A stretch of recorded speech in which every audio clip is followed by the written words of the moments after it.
Yes, sir. Hello. Good afternoon, guys. Let me get this ready. Sorry, I should have had it ready. My name is Dwayne McIntire. I am a small family farmer from Russell County out in the heart of Southwest Virginia. Today I traveled the entire length of the state to stand here before you.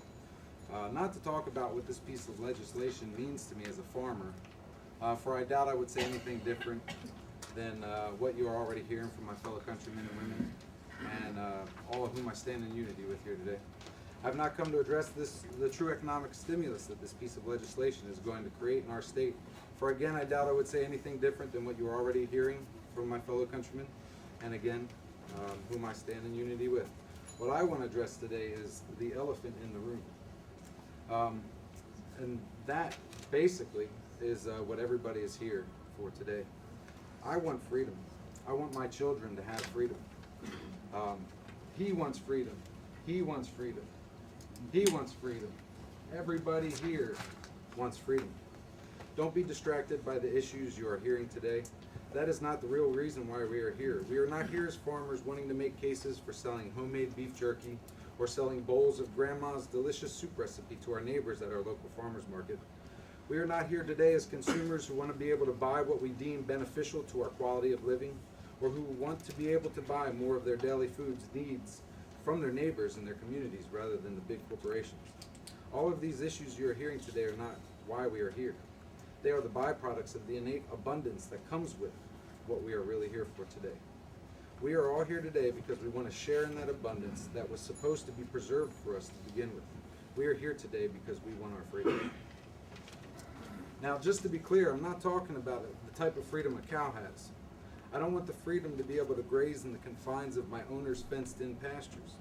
It sours my stomach to even think this is the force we contend with here today, standing on the soil so many great Virginians before us plowed and harvested from to sustain their livelihoods in the very same conditions we are pleading for today in the Food Freedom Act before you.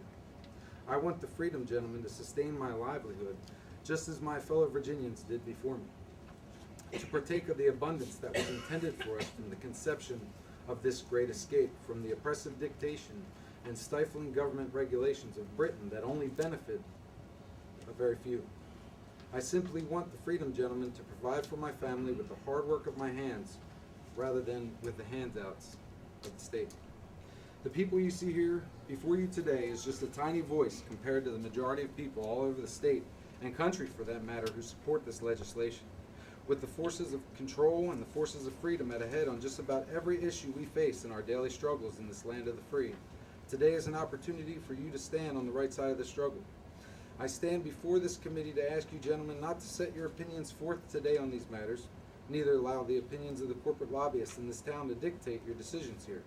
All we are asking today is that you let this piece of legislation go out to the floor for a vote, that our locally elected officials can bear our representation as the government structure has intended, and that we may go home and plant our fields in hope.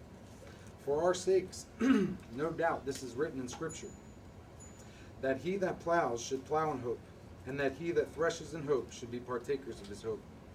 Please consider this, and may the Lord soften your hearts and give you the wisdom to see the Food Freedom Act through this committee. I thank you for your time. Let's see if we have any questions, sir. Any questions of committee? Thanks for making the trip. Thank you. Yes, sir.